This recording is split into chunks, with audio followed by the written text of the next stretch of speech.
خلق الإنسان علمه البيان الشمس والقمر بحسبان والنجم والشجر يسجدان والسماء رفعها ووضع الميزان ألا تطغوا في الميزان وأقيموا الوزن بالقسط ولا تخسروا الميزان والأرض وضعها للأنام فيها فاكهة والنخل ذات الأكمام والحب ذو العصف والريحان فبأي آلاء ربكما تكذبان خلق الإنسان من صلصال كالفخار وخلق الجن من مارد من نار فبأي آلاء ربكما تكذبان رب المشرقين ورب المغربين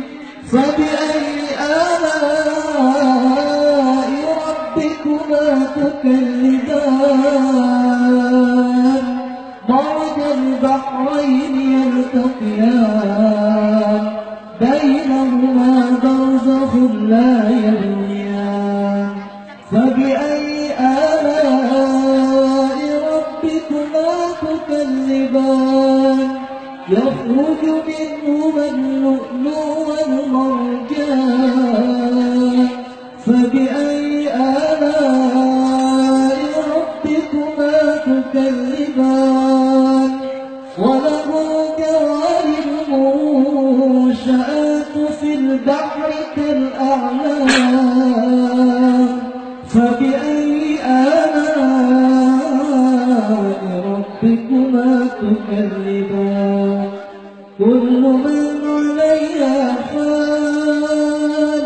ويبقى وجه ربك ذو الجلال والإكرام فبأي آلاء ربكما تكذبان يسأله من في السماوات والأرض كل يوم هو في شأن فبأي آلاء ربكما تكذبان سنفرغ لكم أيها الثقلان فبأي آلاء ربكما تكذبان يا معشر الجن والإنس إن استطعتم أن تنفذوا من أقطار السماوات والأرض فانفذوا لا تنفذون إلا بسلطان فبأي آلاء ربكما تكذبان يرسل عليكما شواظ من نار ونحاس فلا تنتصران فبأي